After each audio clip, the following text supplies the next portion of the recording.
Hi എല്ലാവർക്കും 4K film എൻ്റർടൈൻമെൻറ്റ്സിലേക്ക് സ്വാഗതം. ഇത് നമ്മുടെ ഫുഡ് സ്പോട്ടിൽ നമ്മൾ അടിപൊളി ടേസ്റ്റി ആയിട്ട് ഒരു വെജ് ഐറ്റമാണ് ഉണ്ടാക്കാൻ പോകുന്നത്. ഇതുവരെ നമ്മൾ നോൺ വെജും ചിക്കൻ ഐറ്റംസും ഒക്കെ ആയിരുന്നു. ഇത് നമ്മൾ ഉണ്ടാക്കാൻ പോകുന്നത് പനീർ ബട്ടർ മസാലയാണ്. അടിപൊളി ടേസ്റ്റി ആയിട്ട് ഈ ഒരു ഡിഷ് ഉണ്ടാക്കിയെടുക്കാം നമുക്ക്. അപ്പോൾ നമുക്ക് ഈ ഡിഷ് ഉണ്ടാക്കുന്നതിന് മുമ്പ് നമ്മുടെ ചാനൽ ഇതുവരെ സബ്സ്ക്രൈബ് ചെയ്ത് എല്ലാവരും സബ്സ്ക്രൈബ് ചെയ്യുക, എല്ലാവർക്കും ഷെയർ ചെയ്ത് കൊടുക്കുക. അപ്പോൾ നമുക്ക് നമ്മുടെ പനീർ ബട്ടർ മസാല എങ്ങനെ ഉണ്ടാക്കാമെന്ന് നോക്കാം. അപ്പോൾ നമ്മുടെ പനീർ ബട്ടർ മസാല ഉണ്ടാക്കിയെടുക്കാൻ നമുക്ക് ഫസ്റ്റ് ഒരു ബേസ് ഉണ്ടാക്കണം. നമ്മുടെ തക്കാളിയും സവാളയും വെച്ചൊരു ബേസ് ഉണ്ടാക്കിയെടുക്കാം. അതിന് എന്തൊക്കെയാണ് വേണ്ടുന്നത്, എന്തൊക്കെയാണ് ചേരുവകളെന്ന് നമുക്ക് നോക്കാം. നമുക്ക് ആദ്യമേ പനീർ ബട്ടർ മസാല ഉണ്ടാക്കാൻ വേണ്ടുന്നത് 2 ടേബിൾ സ്പൂൺ ബട്ടറാണ്. ഇപ്പോൾ നല്ല കട്ടിയായിട്ടിരിക്കുകയാണ്.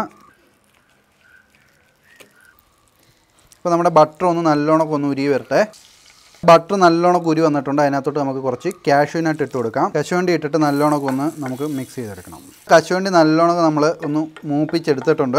ഇതിനകത്തോട്ട് നമ്മുടെ സവാള അരിഞ്ഞത് നമുക്ക് ഇട്ട് കൊടുക്കാം. ഞാനിപ്പോൾ ഒരു 2 സവാള അരിഞ്ഞെടുത്തതാണ്, അത് നമുക്ക് ഇട്ട് കൊടുക്കാം. ഞാൻ വലിയ സവാളയാണ് എടുത്തത്. നിങ്ങൾ ചെറിയ സവാളയാണെങ്കിൽ ഒരു 4 സവാള എടുത്തോണം. എന്നിട്ട് നല്ലോണം ഒന്ന് നമുക്ക് വഴറ്റിയെടുക്കണം. നമ്മളിതിന് ഓയിൽ ഉപയോഗിക്കുന്നില്ല, മൊത്തം ബട്ടറിലാണ്.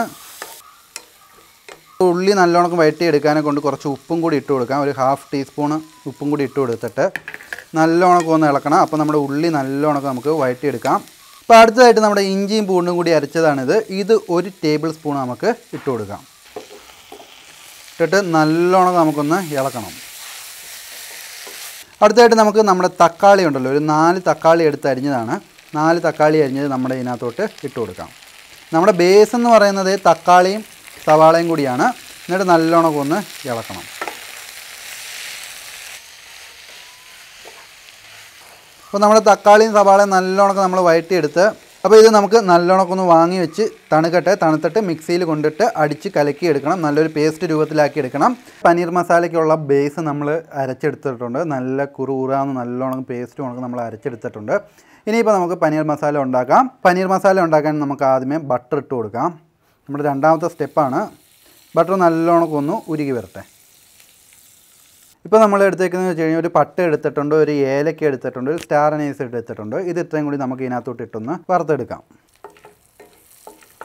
പട്ടവകയൊക്കെ മൂത്ത് വന്നിട്ടുണ്ട്. നമുക്ക് നമ്മുടെ അരച്ച് വെച്ചത് ഒഴിച്ചു കൊടുക്കാം. അങ്ങോട്ട് ശ്രദ്ധിച്ചൊഴിക്കണം. നമ്മൾ അരച്ച് വെച്ച് ഇട്ടിട്ട് നല്ലോണം ഇതൊന്ന് ഇളക്കണം. അടുക്കി പിടിക്കരുത് കേട്ടോ, ശ്രദ്ധിച്ചോണം. അത് നമ്മുടെ കാശ്മീരി പൗഡറാണ്, അത് 1 ടേബിൾ സ്പൂൺ ഇതിനകത്തോട്ട് ഇട്ട് കൊടുക്കാം. എന്നിട്ട് നല്ലോണം ഇളക്കണം.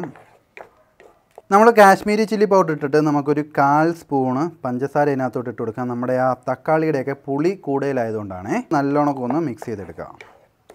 ഇതെന്ന് പറയുന്നത് നമ്മുടെ ഗരം മസാലയാണ്.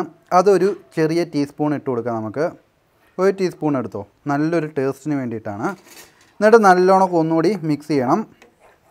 ഇത് നമ്മുടെ കസ്തൂരി മേന്തി എന്ന് പറയുന്ന ഐറ്റമാണ്. നല്ലൊരു മണത്തിന് വേണ്ടിയിട്ടാണിത്. നല്ല ടേസ്റ്റ് ആയിരിക്കും. നമുക്കിതൊന്ന് നല്ലോണം ഒന്ന് ഞെരടിയിട്ട് ഇതിനകത്തോട്ട് കുറച്ച് ഇട്ട് കൊടുക്കാം. നല്ലൊരു മണമായിരിക്കും. നല്ല വാസനയ്ക്ക് വേണ്ടിയിട്ടാണ് കസ്തൂരി മേന്തി ഇടുന്നത്. നല്ലൊരു ടേസ്റ്റും കിട്ടും. നോർത്ത് ഇന്ത്യൻ ഡിഷിലെല്ലാം ഇത് മസ്റ്റാണ്. എന്നിട്ട് നമുക്കൊന്ന് ഇളക്കണം. അടുക്കി പിടിക്കുന്നുണ്ടോയെന്ന് നോക്കണം. ലോ ഫ്ലെയിമിലേ ചെയ്യാവൂ. അടുക്കി പിടിക്കുകയാണെങ്കിൽ കുറച്ച് വെള്ളം ഒഴിച്ചു കൊടുക്കണം. ഇപ്പം നമുക്ക് അടുക്കി പിടിക്കുന്നില്ല, അതുകൊണ്ട് ഞാൻ വെള്ളം എടുക്കുന്നില്ല. കസ്തൂരി മേന്തി ഇട്ടതിന് ശേഷം നമുക്ക് കുറച്ച് ഉപ്പിട്ട് കൊടുക്കാം. ഉപ്പിട്ടിട്ട് നല്ലോണം ഒന്ന് മിക്സ് ചെയ്യാം. അടുത്ത സ്റ്റെപ്പ് എന്ന് വെച്ച് കഴിഞ്ഞാൽ നമ്മുടെ പനീർ ഇടുക, അത്രയേ ഉള്ളൂ. അപ്പോൾ ഞാനൊരു 200 ഗ്രാം പനീറാണ് എടുത്തേക്കുന്നത്. പനീർ ക്യൂബായിട്ടുള്ള പനീർ വാങ്ങിച്ചതാണ്. അപ്പോൾ നമുക്കിത് നമ്മുടെ പനീർ മസാലയ്ക്കകത്തോട്ട് ചേർക്കാം.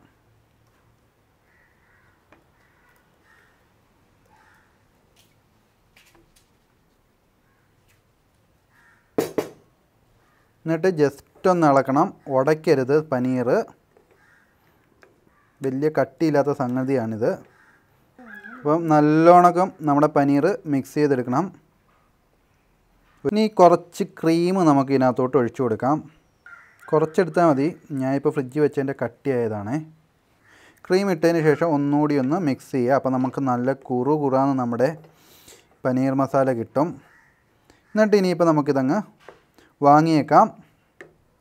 അപ്പോൾ നമ്മൾ തീ ഓഫ് ആക്കിയിട്ട് ഇച്ചിരി ക്രീമും കൂടി ഒഴിച്ചു കൊടുക്കാം. നമുക്കിത് ഗാർണിഷ് ചെയ്യാൻ വേണ്ടിയിട്ടാണ്. കുറച്ച് മിൻറ്റും കൂടി ഗാർണിഷ് ചെയ്യാനായിട്ട് ഇട്ട് കൊടുക്കാം. അടിപൊളി ടേസ്റ്റ് ആയിരിക്കും.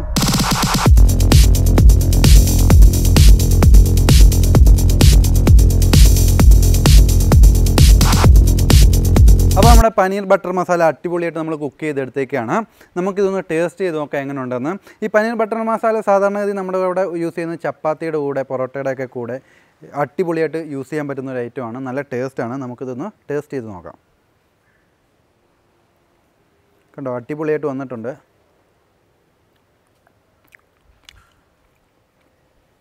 അടിപൊളി ടേസ്റ്റാണ്, സൂപ്പറാണ്. നിങ്ങളും ട്രൈ ചെയ്ത് നോക്കുക. എങ്ങനെ ഉണ്ടായിരുന്നു നമ്മുടെ കമൻറ്റ് ബോക്സിൽ കമൻറ്റ് ചെയ്യുക. അതോടൊപ്പം നമ്മുടെ ചാനലിൻ്റെ ഈ വീഡിയോസൊക്കെ ഇഷ്ടപ്പെടുന്നുണ്ടെങ്കിൽ നമ്മുടെ ചാനലൊന്ന് സബ്സ്ക്രൈബ് ചെയ്യുക, എല്ലാവർക്കും ഷെയർ ചെയ്ത് കൊടുക്കാം. അപ്പോൾ അടുത്തൊരു അടിപൊളി വീഡിയോയുമായി വരുന്നിടം വരെ ബൈ ബൈ.